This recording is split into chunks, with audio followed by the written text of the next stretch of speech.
Hi friends, ನಮಸ್ಕಾರ ಎಲ್ಲರಿಗೂ. Friends, ನಾನಿವತ್ತು ಚಿಕನ್ ಶಾಹಿ ಬಿರಿಯಾನಿನ ಮಾಡ್ತಿದ್ದೀನಿ. ಬರ್ರಿ ಏನೆಲ್ಲ ಸಾಮಗ್ರಿ ತೊಗೊಂಡಿದ್ದೀನಿ ಹಾಗೆ ಹೇಗೆ ಮಾಡಿದ್ದೀನಿ ಅಂತ ತೋರಿಸ್ತೀನಿ. ನಾನು ನೋಡಲು ಒಂದು ಪಲಾವ್ ಎಲೆ ತೊಗೊಂಡಿನಿ, ಹಾಗೆ ಒಂದು ಸ್ವಲ್ಪ ಬಡೆ ಸೊಪ್ಪು ತೊಗೊಂಡಿದ್ದೀನಿ, 2 ಏಲಕ್ಕಿ ಮತ್ತು 4 ಲವಂಗ, ಒಂದಿಷ್ಟು ಚಕ್ಕೆನ ಇಲ್ಲಿ ನಾನು ತೊಗೊಂಡಿದ್ದೀನಿ.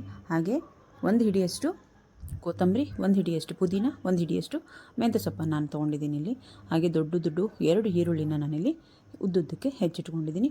ಹಾಗೆ ಟೊಮೆಟೊ ಹಣ್ಣನ್ನು ಒಂದು 5 ಟೊಮೆಟೊ ಹಣ್ಣನ್ನು, ಸಣ್ಣ ಟೊಮೆಟೊ ಹಣ್ಣಿದ್ದು, ಹಾಗಾಗಿ ಒಂದು 5 ಟೊಮೆಟೊ ಹಣ್ಣನ್ನು ನಾನಿಲ್ಲಿ ಹೆಚ್ಚಿಟ್ಕೊಂಡಿದ್ದೀನಿ. ಇದನ್ನು ನಾನು ಪೇಸ್ಟ್ ಮಾಡ್ತೀನಿ ಫ್ರೆಂಡ್ಸ್. ಅದನ್ನು ಪೇಸ್ಟ್ ಮಾಡ್ತೀನಿ. ಹಾಗೆ ಒಂದು 8 ಲವಂಗನ ಇಟ್ಕೊಂಡಿದ್ದೀನಿ. ಹಾಗೆ ಚೂರು ಅಲ್ಲಿ ಇದನ್ನು ಇಟ್ಕೊಂಡಿದ್ದೀನಿ, ಚಕ್ಕೆನೂ ಇಟ್ಕೊಂಡಿದ್ದೀನಿ. ಅಂದರೆ ಈ ಸೊಪ್ಪನ್ನು ನಾನು ಪೇಸ್ಟ್ ಮಾಡ್ತೀನಲ್ಲ ಆ ಟೈಮಲ್ಲಿ ಅದ್ರಾಗ ಹಾಕಿ ರುಬ್ಬಿಡ್ತೀನಿ. ಹಾಗೆ 2 ಟೇಬಲ್ ಸ್ಪೂನ್ ಆಗೋಷ್ಟು ನಾನಲ್ಲಿ ಶುಂಠಿ ಬೆಳ್ಳುಳ್ಳಿ ಪೇಸ್ಟನ್ನು ತೊಗೊಂಡಿದ್ದೀನಿ. ಈಗ ನೋಡ್ರಿ, ನಲ್ಲಿ ಮಿಕ್ಸಿಗೆ ಪುದೀನ, ಮೆಂತ್ಯ ಮತ್ತು ಕೊತ್ತಂಬರಿ 3 ಹಾಕಿ, ಅದರಲ್ಲಿ ಒಂದು ಸ್ವಲ್ಪ ಲವಂಗ ಮತ್ತು ಚಕ್ಕೆ ಇತ್ತಲ್ಲ ಅದನ್ನು ಹಾಕಿ ನಾನು ಪೂರ್ತಿಯಾಗಿ ಪೇಸ್ಟ್ ಮಾಡ್ಕೊತೀನಿ. ಸ್ವಲ್ಪ ನೀರು ಹಾಕ್ಕೊಂಡು ಅದನ್ನು ಪೇಸ್ಟ್ ಮಾಡೋಕ್ಕೆ ಇಡ್ತೀನಿ. ಹಾಗೆ ಆ ಪೇಸ್ಟ್ ಮಾಡೋಕ್ಕೆ ಆ ಕಡೆ ಮಿಕ್ಸಿ ಮಾಡ್ಕೊತೀನಿ. ಹಾಗೆ ಈ ಕಡೆ ನಾನು ಕುಕ್ಕರ್ ಇಟ್ಕೊಂಡಿದ್ದೀನಿ. ಕುಕ್ಕರ್ಗೆ ಒಂದು 4 ಸ್ಪೂನಷ್ಟು ಎಣ್ಣೆ ಹಾಕ್ಕೊಂಡಿದ್ದೀನಿ. ಇಲ್ಲಿ ಎಣ್ಣೆ ಹಾಕ್ಕೊಂಡು ಲವಂಗ, ಏಲಕ್ಕಿ, ಚಕ್ಕೆ ಮತ್ತು ಬಡೆ ಸೊಪ್ಪು, ಪುಲಾವ್ ಎಲೆ ಇಲ್ಲಿಷ್ಟೂ ಹಾಕಿ ನಾನು ಒಂದು ಸ್ವಲ್ಪ ಅದನ್ನು ಎಣ್ಣೆಯಲ್ಲಿ ಫ್ರೈ ಮಾಡ್ಕೊತೀನಿ. ಫ್ರೈ ಮಾಡ್ಕೊಂಡಾದ ನಂತರ ನಾನು ಈರುಳ್ಳಿನ ಉದ್ದುದಕ್ಕೆ ಹೆಚ್ಕೊಂಡಿದ್ದೆಲ್ಲ ಆ ಈರುಳ್ಳಿನ ನಾನಿಲ್ಲಿ ಹಾಕಿ ಚೆನ್ನಾಗಿ ಅದು ಕೆಂಪಗಾಗೋ ರೀತಿ ನಾವು ಇದನ್ನ ಹುರಿಬೇಕಾಗತ್ತೆ ಫ್ರೆಂಡ್ಸ್. ಎಣ್ಣೆಲೆ ಚೆನ್ನಾಗಿ ಕೆಂಪಗಾಗೋ ರೀತಿ ನಾವು ಇಲ್ಲಿ ಹುರ್ಕೋಬೇಕಾಗತ್ತೆ. ಇದನ್ನು ನಾನು ಮೇಲೆ ಹಾಕೋದಕ್ಕೇನು ಹುರಿತಾ ಇಲ್ಲ. ಹಾಗೆ ನಾನು ಬಿರಿಯಾನಿಗಾಗಿ ನಾನು ಹುರಿತಿದ್ದೀನಿ. ಚೆನ್ನಾಗಿ ಕೆಂಪಗಾಗೋ ರೀತಿ ನಾವು ಇದನ್ನ ಹುರ್ಕೋಬೇಕು. ಹುರ್ಕೊಂಡಾದ ನಂತರ ನೋಡಿ, ಇಲ್ಲಿ ನಾನು ಇದೆಲ್ಲ ಪೇಸ್ಟ್ ಮಾಡಿ ಇಟ್ಕೊಂಡಿದ್ದೀನಿ. ಒಂದು 4 ಹಸಿಮೆಣ್ಸಿನ್ಕಾಯಿ ಪೇಸ್ಟ್ ಮಾಡಿದ್ದೀನಿ. ಹಾಗೆ ಟೊಮೆಟೊ ಪೇಸ್ಟ್ ಮಾಡಿದ್ದೀನಿ. ಹಾಗೆ ಇಲ್ಲಿ ಸೊಪ್ಪು 3 ಸೊಪ್ಪು ತೊಗೊಂಡಿದ್ದೀನಲ್ಲ ಅಷ್ಟು ಸೊಪ್ಪನ್ನು ಲವಂಗ ಮತ್ತು ಚಕ್ಕೆ ಹಾಕಿ ಪೇಸ್ಟ್ ಮಾಡ್ಕೊಂಡಿದ್ದೀನಿ. ಈಗ ಒಂದೊಂದಾಗಿ ಇದರಲ್ಲಿ ನಾನು ಸೇರಿಸ್ತಾ ಹೋಗ್ತೀನಿ. ಹಾಕಿ ಸ್ವಲ್ಪ ನಾವು ಫ್ರೈ ಮಾಡಬೇಕು. ಅದು ಹಸಿ ವಾಸನೆ ಹೋಗೋವರೆಗೂ ಒಂದು ಸ್ವಲ್ಪ ನಾವು ಫ್ರೈ ಮಾಡ್ತಾ ಇವನ್ನೆಲ್ಲ ಹಾಕ್ಬೇಕಾಗತ್ತೆ. ನಾವು ಹಾಕೋದು 1-2 ನಿಮಿಷ ಫ್ರೈ ಮಾಡೋದು, ಮತ್ತು ಹಾಕೋದು 1-2 ನಿಮಿಷ ಫ್ರೈ ಮಾಡೋದು. ಆ ರೀತಿ ನಾವು ಮಾಡ್ತಾ ಇದನ್ನು ಪೂರ್ತಿಯಾಗಿ ಅಷ್ಟನ್ನು ನಾವು ಹಾಕ್ಕೋಬೇಕಾಗೈತಿ. ಇಲ್ಲಿ ಹಾಕ್ಕೊಂಡು ಹಸಿಮೆಣ್ಸಿನ್ಕಾಯಿ ಪೇಸ್ಟು ಮತ್ತು ಈ ಸೊಪ್ಪಿನ ಪೇಸ್ಟ್ ಹಾಕ್ಕೊಂಡು ಆಮೇಲೆ ನಾನಿಲ್ಲಿ ಅರಿಶಿನ ಹಾಕ್ಕೊಂಡಿದ್ದೀನಿ. ಅರಿಶಿನ ಮತ್ತು ನಾನಿಲ್ಲಿ ಶಾಹಿ ಬಿರಿಯಾನಿ ಎವರೆಸ್ಟ್ ಶಾಹಿ ಬಿರಿಯಾನಿ ಮಸಾಲ ಪೌಡ್ರ್ ಹಾಕ್ಕೊಂಡಿದ್ದೀನಿ, ಒಂದು 2 ಸ್ಪೂನಷ್ಟು. ಹಾಗೆ ಟೊಮೆಟೊ ಹಣ್ಣನ್ನು ನಾನು ಪೇಸ್ಟ್ ಇಟ್ಕೊಂಡಿದ್ದೀನಲ್ಲ ಅದನ್ನು ಇಲ್ಲಿ ಹಾಕಿ ನಾನು ಚೆನ್ನಾಗಿ ಇದನ್ನು ಫ್ರೈ ಮಾಡ್ಕೊತೀನಿ. ನಾನು ಅದು 3 ನಾನು ಮೇಲೆ ಹಾಕಿ ಚೆನ್ನಾಗಿ ಅದನ್ನು ಅಂದರೆ ಪೂರ್ತಿಯಾಗಿ ಒಂದು ಗೋಲ್ಡನ್ ಕಲರ್ ಬರೋ ರೀತಿ ನಾವು ಇದನ್ನ ಫ್ರೈ ಮಾಡ್ಕೋಬೇಕಾಗತ್ತೆ.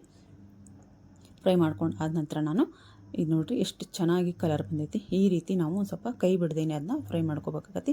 ಫ್ರೈ ಮಾಡ್ಕೊಂಡು ಆದ ನಂತರ ನಾನು ಇಲ್ಲಿ 1 ಲೋಟ ಅಕ್ಕಿಗೆ ನಾನು 2 ಲೋಟ ನೀರನ್ನು ತೊಗೊಂಡಿದ್ದೀನಿ. ಇಲ್ಲಿ ನಾನು ಒಂದು ಸ್ವಲ್ಪ 1 ಲೋಟ ನೀರನ್ನು ಜಾಸ್ತಿ ಹಾಕ್ಕೊಂಡಿದ್ದೀನಿ. ಯಾಕಂದರೆ ಒಂದು ಸ್ವಲ್ಪ ನಮಗೆ ಬಿರಿಯಾನಿ ಉದುರಾದರೆ ನಮ್ಮ ತಂದೆಯವರಿಗೆ ತಿನ್ನೋಕ್ಕೆ ಬರಲ್ಲ. ಹಾಗಾಗಿ ಒಂದು ಸ್ವಲ್ಪ ನಾನಿಲ್ಲಿ 1 ಲೋಟ ನೀರನ್ನು ಜಾಸ್ತಿ ಹಾಕ್ಕೊಂಡಿದ್ದೀನಿ.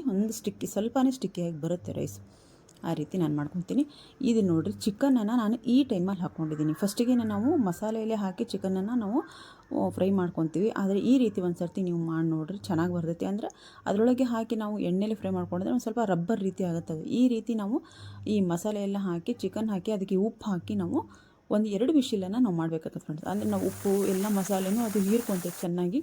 ಹಾಗೆ ಚೆನ್ನಾಗಿ ಕುದೀತೈತಿ. ಇಲ್ಲಿ 2 ವಿಶಿಲನ್ನು ನಾನು ಇಲ್ಲಿ ಮಾಡ್ಕೊಂಡಿದ್ದೀನಿ. ನೋಡ್ರಲ್ಲೇ ನಮ್ಮ ಬಿರಿಯಾನಿ ಮಸಾಲೆ ಎಷ್ಟು ಚೆನ್ನಾಗಿ ಕುದಿಯಾಕೊಂತಿದ್ದು. ಈಗ ನೋಡ್ರಿ, ನಾನು ತೋರಿಸ್ತೀನಿ ನಿಮಗೆ ಚಿಕನ್ ಎಷ್ಟು ಚೆನ್ನಾಗಿ ಬಂದೈತೆ ಅಂತ. 2 ವಿಶಿಲನ್ನು ನಾನು ಇಲ್ಲಿ ಮಾಡ್ಕೊಂಡಿರೋದ್ರಿಂದ ಆರಾಮಾಗಿ ನಮಗಿಲ್ಲಿ ಚಿಕನ್ ಬಂದೈತಿ. ಅದು ಒಂದು ಸ್ವಲ್ಪ ಸುಡ್ತಾ ಇತ್ತು, ನನಗೆ ಹಿಡಿಯೋಕ್ಕಾಗಲಿಲ್ಲ. ಬೆಂದೈತಿ ಚಿಕನ್ ಚೆನ್ನಾಗಿ. ಈಗ ನಾನು ಅಕ್ಕಿ ತೊಗೊಂಡಿದ್ದೆ, 2.5 ಲೋಟ ನಾನು ಅಕ್ಕಿ ತೊಗೊಂಡಿದ್ದೇನೆ. ಅಕ್ಕಿ ಹಾಕಿ ನಾನು ಚೆನ್ನಾಗಿ ಮತ್ತೆ ಮಿಕ್ಸ್ ಮಾಡಿಕೊಂಡು ಇನ್ನು ಸ್ವಲ್ಪ ಉಪ್ಪು ಬೇಕಿತ್ತು, ನನಗೆ ಕಡಿಮೆ ಆಗಿತ್ತು ಉಪ್ಪು. ಹಾಗಾಗಿ ಇಂಚೂರು ಉಪ್ಪು ಹಾಕ್ಕೊಂಡು ನೋಡ್ರಿ ಚೆನ್ನಾಗಿ ನಾನು ಇದನ್ನ ಹಾಗೆ ಕುಕ್ಕರ್ ಲಿಡ್ ಹಾಕ್ತೇನೆ. ನಾನು ಇದನ್ನ ಮುಚ್ಚಳ ಮುಚ್ಚಿದ್ದೇನೆ. ನಾನು ಇದನ್ನ ಚೆನ್ನಾಗಿ ಕುದಿಸ್ಕೊಂಡು ಈ ಲೆವೆಲಿಗೆ ಬರೋವರೆಗೂ ನಾನು ಕುದಿಸ್ಕೊಂಡು ನಂತರ ನಾನೇನು ಮಾಡಿದ್ದೀನಿ, ಕುಕ್ಕರ್ ಲಿಡ್ ಹಾಕಿ ಮೇಲೆ ಅದು ಲೋಟ ಹಾಕಿ ನಾನು ಅನ್ನನ ದಮ್ ಮಾಡ್ಕೊಂಡಿದ್ದೀನಿ. ಅಂದರೆ ನಾವು ಮೇಲೆ ಲೋಟ ಹಾಕಿರ್ತೀವಲ್ಲ, ಅದು ಹೊಗೆ ಬರೋವಾಗ ಅದು ಗಡಗಡ ಅಂತ ಸೌಂಡ್ ಬರ್ತೈತಿ ಲೋಟ. ಆ ರೀತಿಯ ಬರೋವರೆಗೂ ನಾವು ಇದನ್ನು ಹಾಗೆ ದಮ್ ಮಾಡ್ಕೋಬೇಕಾಗತ್ತೆ. ವಿಶಿಲ್ ಹಾಕೋ ಹಾಗಿಲ್ಲ. ಹಾಗೆ ಒಂದು ಸ್ವಲ್ಪ ಮೇಲೆ ಕುಕ್ಕರ್ ಲಿಡ್ ಮುಚ್ತೀವಲ್ಲ, ಮೇಲೆ ಹವಾ ಬರೋವರೆಗೂ ನಾವು ಅದನ್ನ ಮುಚ್ಚಿ ದಮ್ ಕಟ್ಕೋಬೇಕಾಗತ್ತೆ. ನೋಡ್ರಿ, ನಾವು ರುಚಿಕರವಾದಂಥ ಹೋಟೆಲ್ ಸೀಕ್ರೆಟ್ ಇದು ಫ್ರೆಂಡ್ಸ್. ಅಂದರೆ ಚಿಕನನ್ನು ಅವರು ಇದರಲ್ಲಿ ಹಾಕಿ ಬೇಯಿಸೋದಿಲ್ಲ, ಈ ರೀತಿ ಬೇಯಿಸಿ ಮಾಡ್ತಾರೆ. ಎಷ್ಟು ಚೆನ್ನಾಗಿ ನಮ್ಮ ಚಿಕನ್ ಬಿರಿಯಾನಿ, ಶಾಹಿ ಚಿಕನ್ ಬಿರಿಯಾನಿ ಬಂದಿದೆ. ನೀವು ನೋಡ್ತಿದ್ದೀರಿ ಇಲ್ಲಿ. ಈ ರೆಸಿಪಿನ ನೀವು ಮನೇಲಿ ಟ್ರೈ ಮಾಡಿ ನೋಡ್ರಿ, ಟ್ರೈ ಮಾಡಿರಿ.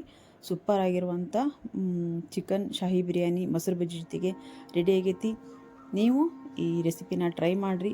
ಈ ಸಂಡೇ ಟ್ರೈ ಮಾಡಿ ನನಗೆ ಕಮೆಂಟ್ ಬಾಕ್ಸಲ್ಲಿ ಕಮೆಂಟ್ ಹಾಕಿ ಹೇಗೆ ಬಂದಿತ್ತು ಅಂತೇಳಂದು. ಹಾಗೆ ನನ್ನ ಚಾನಲನ್ನು ಸಬ್ಸ್ಕ್ರೈಬ್ ಮಾಡಿಕೊಂಡು ಸಪೋರ್ಟ್ ಮಾಡಿ ಫ್ರೆಂಡ್ಸ್. ಹಾಗೆ ದಯವಿಟ್ಟು ಒಂದು ಲೈಕ್ ಮಾಡೋದನ್ನು ಮರಿಬೇಡಿ. ನಾನು ಮತ್ತೆ ಮುಂದೆ ಒಂದು ಒಳ್ಳೆ ವಿಡಿಯೋದೊಂದಿಗೆ ಬರ್ತೀನಿ. ಬಾಯ್ ಫ್ರೆಂಡ್ಸ್, ಬಾಯ್.